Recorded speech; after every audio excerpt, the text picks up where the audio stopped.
sais, monsieur Lilium, Qu'est-ce que tu sais? que les femmes vous aiment. Je suis pas là pour ça. Mais parce que vous avez été gentil avec moi.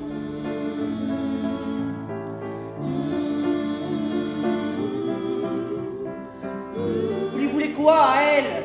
Vous vous acharnez sur ce petit moineau parce que je l'ai touché?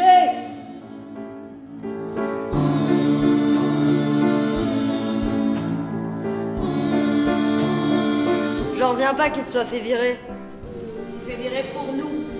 Parce que tu lui plais. Mais non, je lui plais pas. Mais si.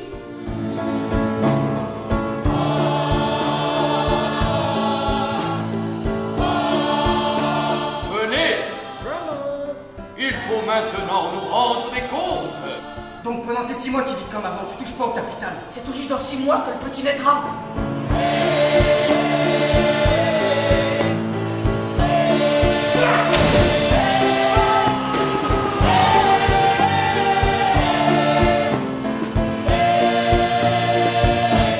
Bonjour, je suis Najma du Club Presse Ado de la ville de Perpignan et nous sommes en compagnie de Clara Mayer et Hugo Sablic, comédiens dans la pièce de théâtre Lilium, mise en scène par Jean Bellorini.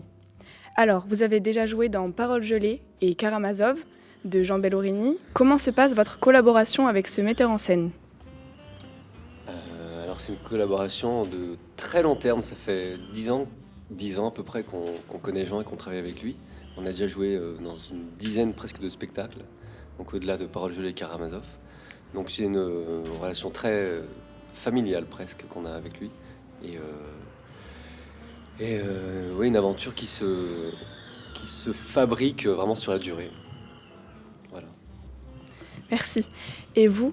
Vous avez déjà joué également dans Paroles gelées et Karamazov de Jean Bellorini. Comment se passe votre collaboration avec ce metteur en scène ? Ben, c'est pareil que Hugo, parce qu'en fait, on est arrivés au même moment, donc en 2008. Donc ça fait presque 10 ans qu'on travaille avec lui. Donc ça se passe très bien, parce que sinon, enfin, je veux dire, c'est une relation pérenne. C'est un metteur en scène qui est très fidèle à son équipe, à ses acteurs. Donc, il y a quelque chose... Enfin, disons qu'on est une sorte de troupe, on est une troupe. Et parfois, il peut y avoir dans les créations, le metteur en scène change très souvent de comédien selon les pièces qu'il choisit. Et là, c'est pas le cas. Il reprend très souvent le même noyau d'acteurs. Donc, voilà. Comment se sont passées les auditions et la préparation de la pièce avant de la présenter au public ? Les répétitions de la pièce ? Les auditions et la préparation de la pièce. Alors, il se trouve, il n'y a pas d'audition, contrairement à beaucoup d'autres metteurs en scène, je pense, au théâtre. Jean, il ne fait pas d'audition, il n'auditionne jamais les comédiens. Il travaille qu'avec des gens avec qui il a déjà travaillé dans le passé.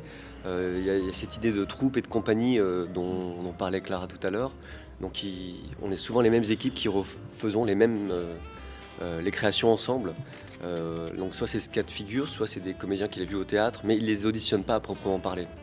Souvent, c'est vrai que Jean il monte des spectacles plus en pensant à son équipe artistique, à son plateau, et à partir des comédiens qu'il a en tête, cette équipe-là, cette famille, il imagine quel spectacle pourra être idéal pour cette équipe-là. Il part pas forcément d'une pièce, il se dit pas tiens j'ai envie de monter tel texte de Shakespeare, je sais pas, et du coup je vais choisir ma distribution en fonction des personnages. Il part plus de nous pour trouver un texte. Après ça s'équilibre, ça vient un peu en même temps, mais il y a cet esprit-là. Du coup voilà, il n'y a pas d'audition. Et après pour les répétitions, et ben ouais, comme disait aussi Clara, il n'est pas metteur en scène comme peut l'être un metteur en scène plus classique. Enfin bon, il n'y a pas de direction, c'est pas le seul maître à bord, c'est très collégial quoi, on travaille ensemble, on est force de proposition tout le temps, tout le monde. Et pour vous ? Et oui, en fait, cette pièce, elle a une histoire un peu particulière parce que on s'est tous rencontrés dans la même école de théâtre quand on était tout jeunes, vers 18-20 ans, et qui s'appelle Claude Mathieu, qui est une petite école dans le 18e. Et en fait, Jean était prof là-bas. Il était ancien élève et puis il est devenu professeur quelques années plus tard. Et on a créé un atelier sur Lilium, mais c'était vraiment dans le cadre de cette école. Et après, cette pièce-là l'a toujours hantée. Et donc, ouais, c'était 10 ans plus tard, il a décidé de la monter avec quelques personnes de sa troupe et qui faisaient aussi partie de cet atelier et d'autres personnes qui faisaient seulement partie de cet atelier, qui n'étaient pas... qui travaillent pas avec... Enfin, qui travaillent pas avec nous tout le reste de l'année et des autres créations, mais qui étaient là au début, quoi, à la jeunesse de ce projet. Voilà. Et sinon, pour les répétitions, oui, alors, ce qui est un peu particulier aussi, c'est on l'a créée en plein air, cette pièce.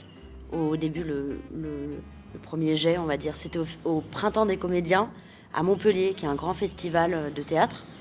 Et donc, la scéno était très différente, puisqu'il y avait une vraie fête foraine. C'était incroyable. Donc, il y avait... c'est un grand espace un peu circulaire, et puis il y avait un stand d'auto-tamponneuse. C'est comme ça qu'on a rencontré les gens qui nous ont prêté leur manège, des forains. Il y avait un stand de tir, on pouvait acheter des beignets, des crêpes. Enfin, c'était vraiment une fête foraine, c'était très très drôle. Et pendant 1 heure avant le début du spectacle, la fête foraine était ouverte au public, et nous, on s'y baladait, mais en costumé, en tant que comédien, on faisait des petites rondes, quoi, des petits tours, mais... Et après, il y avait un grand manège à chevaux et on se mettait sur les chevaux et on commençait à chanter. Et on invitait le public à venir nous regarder. Puis on les invitait à aller s'asseoir sur les gradins, parce qu'il y avait des gradins juste à côté. Et puis la pièce commençait. Mais c'était tout à fait différent. Ouais, on avait des micros et tout ça, parce que en plein air, c'est compliqué. C'était vraiment un beau lieu, quoi. Et après, on l'a recréé pour l'intérieur. Voilà. D'accord. Merci. Est-ce que pour échapper à la prison, vous auriez pu agir comme Lilium et ainsi vous suicider ? Non. Je peux essayer de développer, mais... oui, c'est... Non, la prison... non, je peux pas aller en prison. J'en sais rien, c'est une question compliquée. Ouais. Faut être confronté à ça. J'ai du mal à me projeter là, j'avoue. J'ai pas envie d'aller en prison non plus, mais j'ai pas envie de me suicider, non. Clara, qu'est-ce que t'en penses ? Moi, je préfère me suicider, mais... Non, je plaisante. Non, moi, je serais allée en prison aussi. Non, je pense que j'aurais jamais le courage d'attenter à mes jours. Enfin, j'aurais pas envie, en fait, tout simplement.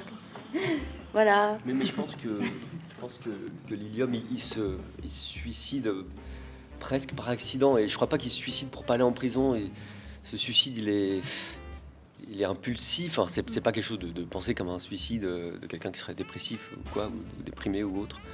Là, il s'est pas aimé, il s'est pas bien aimé, Julie. Il l'aime mal.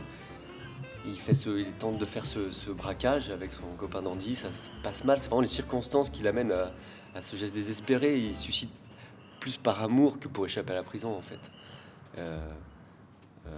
Donc c'est un suicide très théâtral et qui est au-delà de la logique, je pense, de quelque chose de très binaire comme ça. Je veux éviter la prison, quoi. Enfin, c'est un geste... ouais, c'est un geste romantique, enfin, ouais. Comment se passe la tournée depuis 2013 et quels sont vos meilleurs souvenirs ? Là, on n'a pas joué depuis 1 an et demi.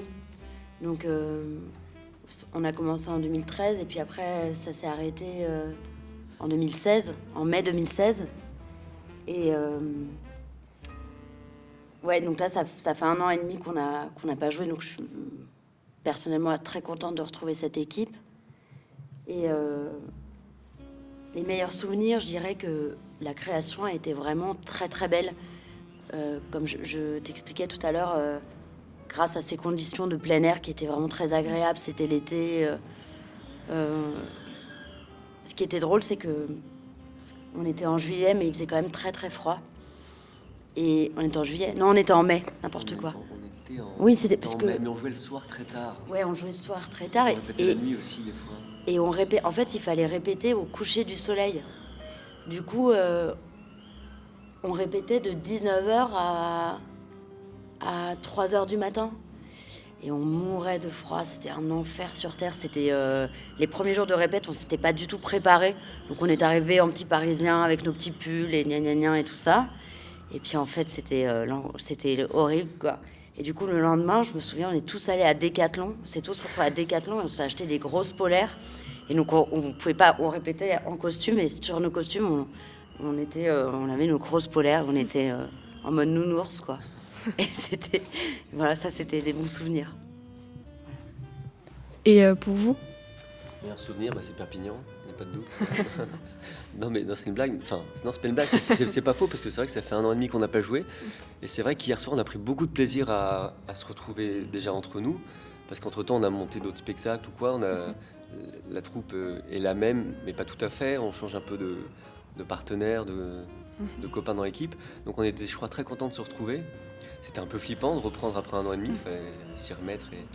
Mais c'était très agréable. Le public était bien aussi, enfin c'est bête, mais ça dépend beaucoup aussi de comment le public reçoit le spectacle. Et hier soir, il y avait une bonne écoute, enfin c'était vraiment agréable pour nous. Donc c'est un des bons souvenirs de tournée.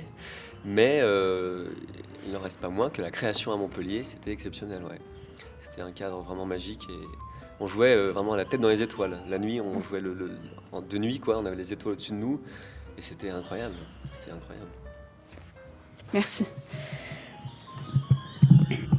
Adolescent, quels étaient vos rêves? Mes rêves. Franchement, moi j'ai l'impression un peu d'avoir réalisé mon rêve, entre guillemets. C'est marrant, mais moi c'est de faire du théâtre en fait, avec des gens que j'aime. Donc c'est ce que je fais. Donc voilà. Point à la ligne. Non mais c'est vrai, c'était vraiment... je pensais pas du tout...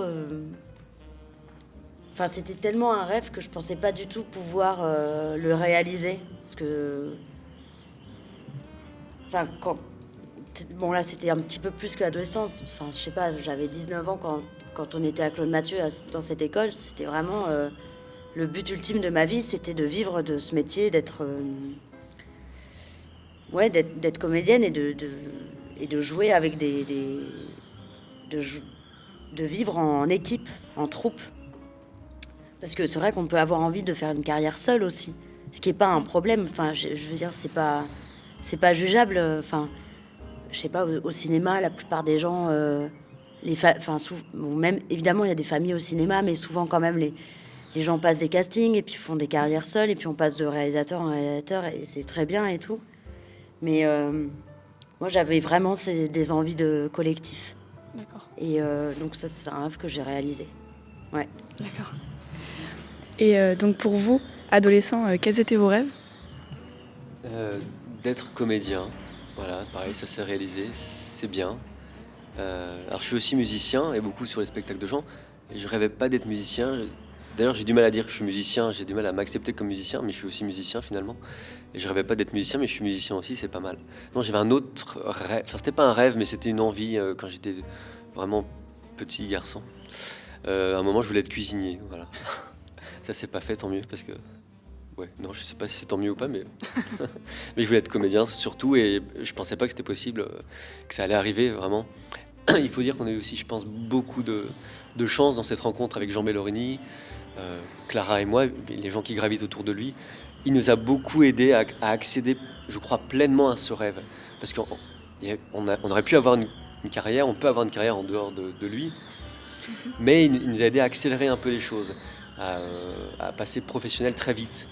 On pouvait faire du théâtre avec nos propres compagnies. Moi, j'ai monté ma propre compagnie quand je suis sorti de l'école Claude Mathieu, avec qui j'ai fait des choses très bien aussi, mais qui n'atteignaient pas les mêmes sphères qu'avec Jean, qui lui a eu très vite du succès et qui du coup s'est retrouvé très vite dans des très beaux lieux. Et voilà, avec lui, on a fait des super aventures, on a voyagé partout dans le monde, on est dans plein de spectacles et tout. Enfin, vraiment, on a vécu l'aventure théâtrale du collectif de façon pleine, entière, énorme, comme je pense peu de comédiens peuvent la rêver. Enfin, j'ai l'impression, en tout cas, de ce que moi je pouvais rêver, voilà, sans parler des autres. Merci. Enfin, Avez-vous un message à passer aux jeunes qui nous écoutent ? Ah, je savais pas qu'il y avait des jeunes qui nous écoutaient. Pardon. Un message, par exemple, aux jeunes qui veulent faire du théâtre, qui veulent être acteurs, ou... Enfin, aux jeunes, quoi. Aux jeunes. Oui, si vous avez une morale, quelque chose à leur faire passer. Oh là là. Bah non, parce que moi, déjà, j'ai pas l'impression... Enfin, Non, mais c'est intéressant comme question, mais... Je me sens pas encore très prête à transmettre quoi que ce soit. D'accord. Enfin... À part des trucs banals, genre... Ayez confiance en vous, n'abandonnez pas vos rêves. Et d'avoir confiance aussi en sa singularité, que c'est pas parce qu'on correspond pas à des critères un peu normatifs. On vit quand même dans un monde où il faut un peu être, beau, il faut être, je sais pas, faut avoir de la répartie, il faut pouvoir parler, être intéressant. Je trouve que parfois c'est des trucs où on laisse pas beaucoup de place à de la singularité. Je pense que ça, au contraire, ça c'est des choses qui, en fait, ce sont pas des faiblesses, ce sont des forces. C'est-à-dire que ça peut au départ être des faiblesses, mais si on les transforme et si on les assume et si on les accepte, ce sont des forces, les plus grandes forces. Voilà, c'est ça que j'aurais à dire. Merci. Et pour vous ? Un message aux jeunes. De quel âge et quel âge les jeunes Les adolescents. Moi, je suis jeune encore, alors je sais pas. Pas tant que ça. Dans ma tête. À des adolescents, oui. Alors, vivre ses rêves. Essayer de vivre ses rêves. Oui et non. Enfin, plus que vivre ses rêves. Tenter de faire ce qu'on aime. Quand on est adolescent, du coup, moi, j'ai pu faire ce que je voulais. C'est-à-dire, quand j'avais une envie, par exemple, faire du théâtre, c'est quelque chose qui était important pour moi. Et puis, voilà, mes parents m'ont soutenu là-dedans. J'ai fait aussi du sport et tout ça. Pareil, mes parents me permettaient de le faire. Enfin, on m'a pas brimé là-dedans ou quoi que ce soit. On m'a accompagné et tant mieux. Il faut aller au bout de ses envies, de ses désirs en dehors du cadre scolaire, parce qu'il y a beaucoup de choses qui se jouent en dehors de l'école, beaucoup à l'école évidemment, mais beaucoup en dehors, et sans avoir forcément de passion, une activité qui permette de s'enrichir soi-même, d'évoluer, de rêver et de rendre le quotidien agréable, joyeux, et pas que fait de contraintes autour de l'école, autour du rapport à la famille, de l'autorité parentale ou quoi. Voilà, se faire plaisir dans ses activités, avec ses amis,